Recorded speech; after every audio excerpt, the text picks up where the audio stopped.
All right, so today I'm gonna rank all the anime that I've seen this year. Granted, I'm not gonna lie to you. I have watched 12 anime this year, and a little bit is Mickey. I'm not gonna lie, but I have watched 12 anime, at least like part of an episode of the anime. You know what I'm saying? I really sat down and said, "Let me watch it," which is probably a record. I'm not gonna lie. Actually, I watched a good amount last year. It was a lot of anime that I actually watched in like December. Actually, JJK season 2 was in December, so it ended in December. It ended before the new year started. Seasonal anime. Some of the seasons did not drop this year. Some of the seasons did drop this year. You know what I'm saying? So yeah, let's just get straight into it. I made a customized list because I was like, bro, I couldn't find nothing that had 2024 anime in general. So first and foremost, we have Failure Frame. I became the strongest. Blah blah blah blah blah. So I think Failure Frame is like a C. I think it's like a C. It's good mid. It's probably like a C plus. In fact, I'll probably go like this, right? Because I feel like B is good. B is good. A is very, very good. And then S is B is good. A is very good. And S is like elite. So I think in this middle area, we gonna have good mid. You know, because there's a lot of anime out there that's just good mid, bro.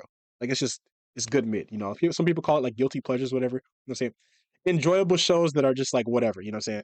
Or shows you could watch, and you could be entertained by, you can be invested in the plot, but not necessarily as your favorite show. You know what I'm saying?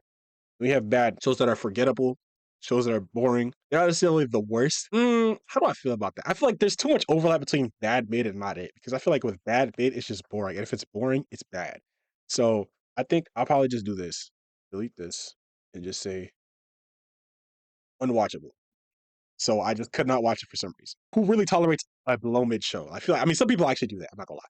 But yeah, Failure Frame is good mid. The protagonist, he is not too OP. He just has a counter. Well, the way people on Reddit described it, which is why I decided to watch it, was they were like, "Oh, he's a freaking his power is just not prepared against because nobody has it, so it's hard countered against." But in reality, that's not even really the case. Nobody even that was never a plot point that they don't have the counter to poison because nobody uses poison.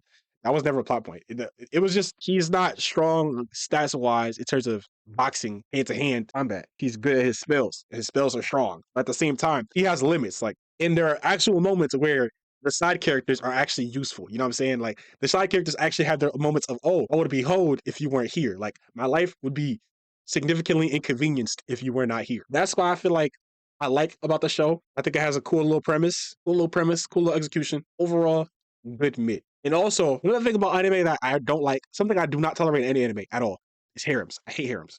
Cringe and weird. A lot of the type of anime have harems because they're power fantasies at the end of the day. So a lot of them have harems. A lot of them, oh, the guy gets all the women because the author doesn't get all the women. I don't know.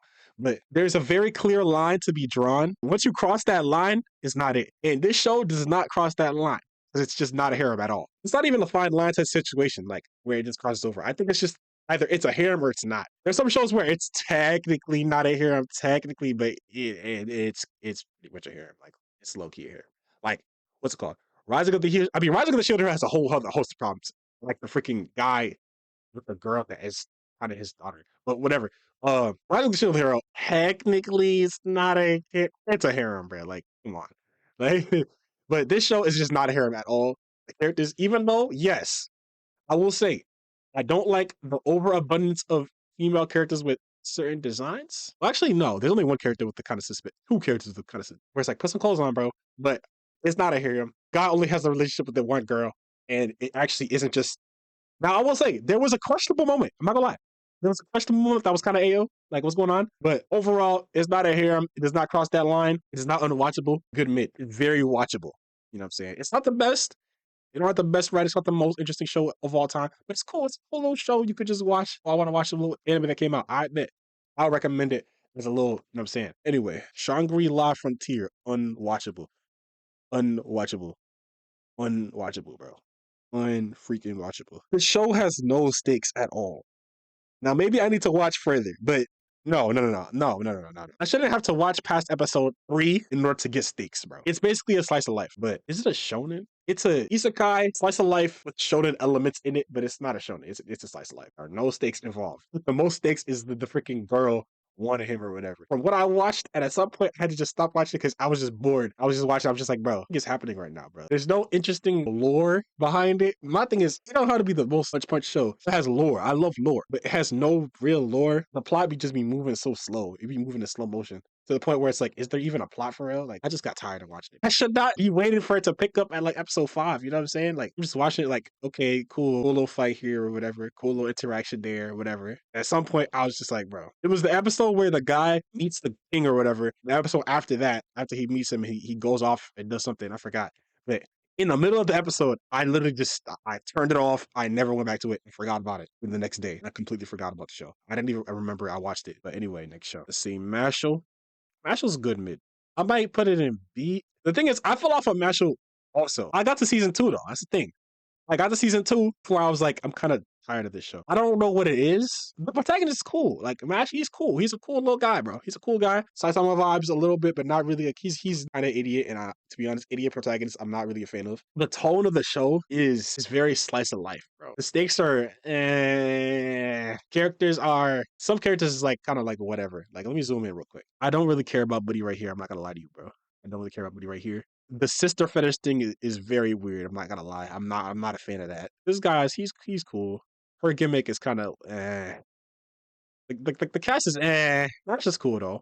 When Match be having some poses, like when Match be posing, he got a little aura. I'm not gonna lie. But other than when he's posing, bro, his aura is like increases to the negatives. Not negatives, but the fights are okay. And I be wanting people to use powers creatively, and I like how he uses his like strength creatively sometimes. A lot of it is just whatever, bro. It has its moments. It literally has its moments like, oh, that was kind of cool. Hold on, wait, they can look right there. Hold on, okay, I like this little thing going on right here. For the most part, it's kind of just whatever. Like the thing is though, I got through Failure Frame, bro. I got through the first season. Now, mind you, I might not get through the second season, so I might not even get to episode 3. Like I got to like episode like, 14 or something like that. So I saw I'm like, they're on the same level to me, bro. I'm not gonna lie. I want to give it points just because I don't even care. Because my thing is, I know I'm gonna go back and at least try season 2. I know I'm not about to go back and finish that season 2. I know for a fact I'm not about to finish season 2. So I'm just leaving the same tier. Yu Yu Hakusho, S tier. S tier. S tier. I started watching it 2023. I binged it into 2024. S tier. It's in my top 10. It's probably in my top 7. One of the greatest shows. Paved the way. Great cast of characters. Great stakes. Great slice of life episodes or whatever. Like cool little episodes on the side. You know what I'm saying? Character building episodes, character building moments, fights. Characters that can't fight and aren't annoying. Characters that cannot fight but are not annoying. Characters that contribute in their own ways, play their own roles. You feel me? Play their own roles, bruh. Great show. Blue Lock. You know what I'm saying? I actually went ahead and I read the manga, and I actually very much enjoyed it. I very much enjoyed the manga. I thought it ended though, so I was a little bit disappointed. Not disappointed, but I was a little bit like, damn, we're going. Like, damn, I thought I was going to get to the end and get my gratification off, but not. I really enjoyed the manga. I really enjoyed season 1 of the anime. And 2, see, I'm not gonna lie, bro. I don't be noticing bad animation, bro. Unless it's really, really bad. Like, I didn't even know the PNG lock complaints. I didn't even notice the PNG lock until I started reading comment sections about it. And then I started noticing, I was like, oh, yeah, they actually have a lot of complete stills. So maybe that's a reflection of me as a watcher, bro. I just be focused on the plot a lot of times. I will say it would probably be an A for me if I didn't realize what I know now about the PNGs and stuff. And also if I didn't read the manga and know that. So that kind of bumps it down a little bit because they're kind of nasty with the pacing sometimes. But they did do the like big moments for the most part. They worked on the animation, you know what I'm saying? I'm just speaking as an audience member, you know what I'm saying? I still really enjoyed the show. I like the characters. After reading them, after I just finished the manga like 2 days ago, and then I watched the most recent episode that came out with Aiku. So if you watch that, if you read the manga and you watch the latest episode, you know what I'm talking about. When you see certain stuff and you're like, oh, they really like, wow. It actually recontextualizes the whole experience when you know certain stuff. I'll be like, oh, I understand how that feels. I comprehend it. It makes sense. But yeah, I think I really like Blue Lock, to be honest. I don't even watch soccer. Back in the day, I used to watch NFL Rush Zone when I was a kid. Mind you, I have never gone out of my way. I've never typed in NFL game tonight, where to watch. Like I've never done it in my life. The only time I watch NFL game is a Super Bowl because they had snacks and stuff around or whatever. I never on my own have ever watched a football game. That's not my sport. Now I still watching it. Same thing here. I never on my own. Actually, is that true? I've only on my own watched soccer games like a few times, a handful of times. Soccer matches, my fault. Football matches, my fault. But Blue Lock, I really enjoy it, bro. Knowing what I know now also really makes the experience more enjoyable. Continuing on, One Piece. I don't need to say anything else. I don't need to say anything else, do I? I don't need to say it. If it was last year, I would have bumped it down because facing for Wano was absolutely horrendous. Actually, no, I gotta bump it down because they took a break. No, actually, I'm bumping it up because they took a break. They should have took a break. They needed to take a break. I'm glad they took a break to get everything right and straight and steady. You know what I'm saying? But yeah, look at my guy, bro. Look at him, bro. Look at him laughing. Like I said, like I talked about Magic Johnson the other time in my other video. Him laughing and smiling because he knows. You know what I'm saying? Bleach.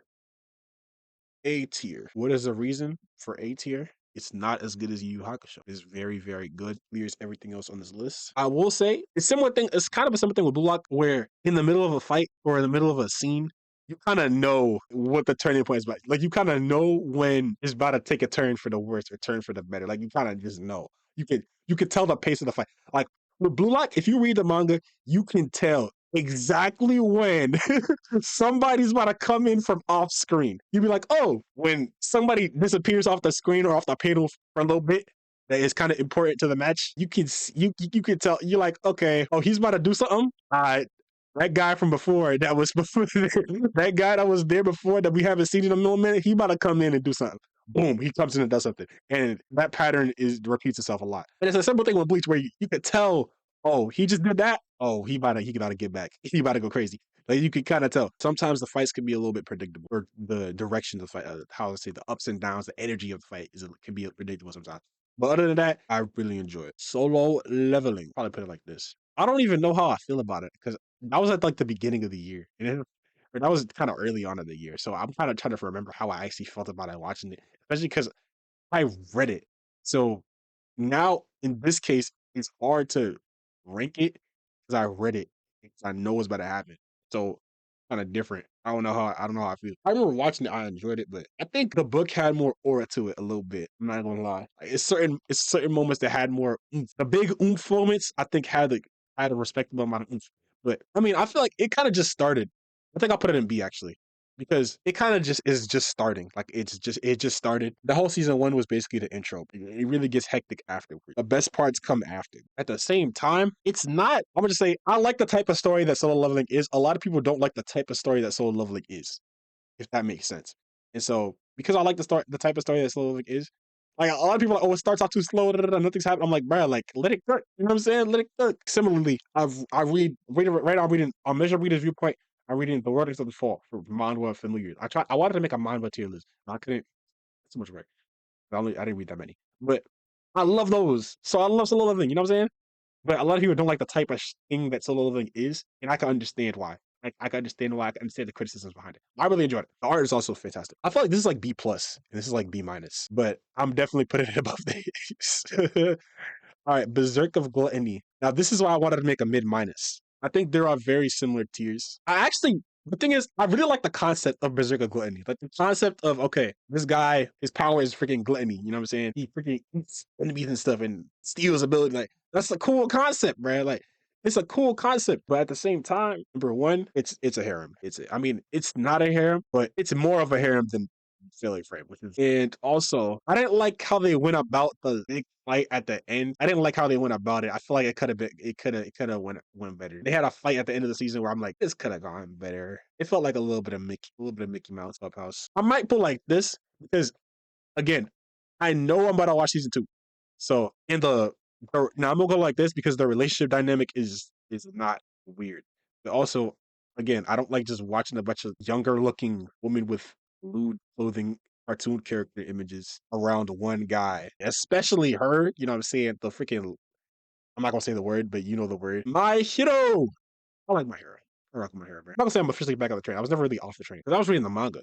And then I stopped. I really enjoy my hero. I like the fights. Now I heard there was some Mick involved in the ending, but I mean I haven't got to. I enjoyed the last two seasons. I think they did the fights justice. I like how they brought back the other character. I like how they brought him back. I like what they did with powers and stuff like that. I like how they're using characters' abilities, not just the MC.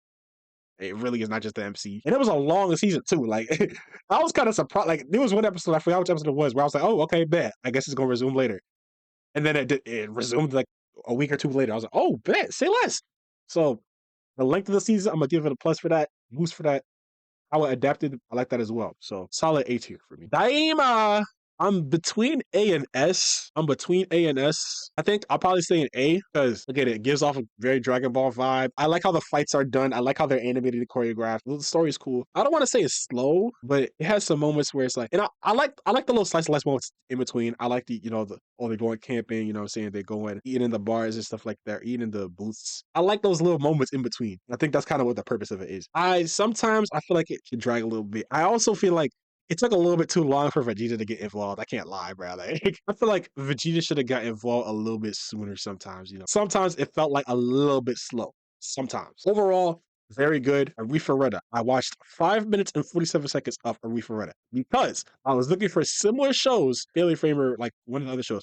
Similar shows to like Failure Framer, Solo Leveling, this type of show. I was looking for similar shows. I found Arifureta. I looked it up, said, boom, let me tap in. The issue, right? I'm putting it unwatchable. Not because it's bad. I looked at it. I said, okay, is this the first one? Okay, this is the first one. I don't see a previous show. I don't see a prequel. All right, man, let me tap in. Tap in. I opened the first episode. They talk about, oh, this character did this character and this is this. Oh, this is my powers and my powers haven't used this power yet. I'm like, no, what are you talking about? You talking about this is the first episode? Like, who is he talking about? Who did what with where? Who is that?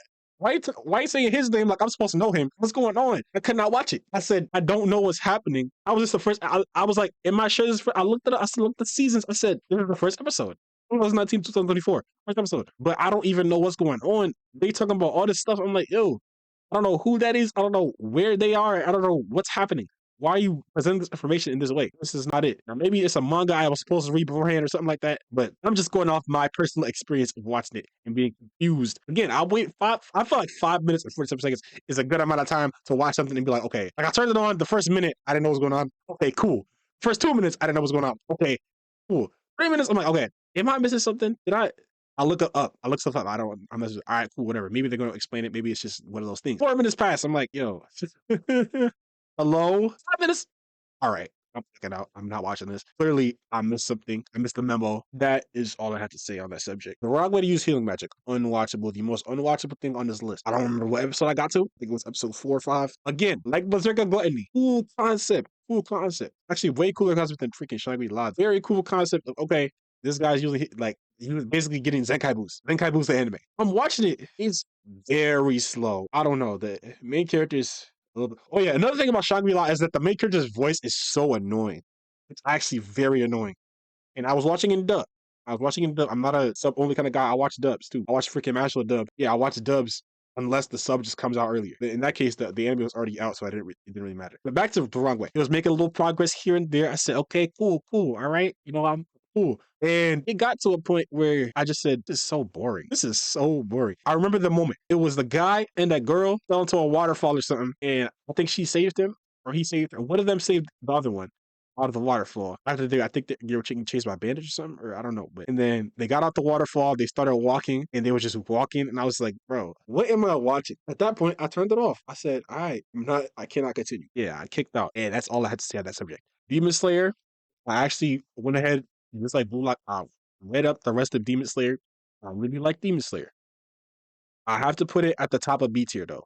The reasoning being, it was basically a training arc. The entire season was basically just a training arc and then the start of the end. Not much really happened. I'll probably go like this. It was just a little training arc, backstory. Nothing really happened the entire season. Animation, great as always. I think this is a pretty solid list.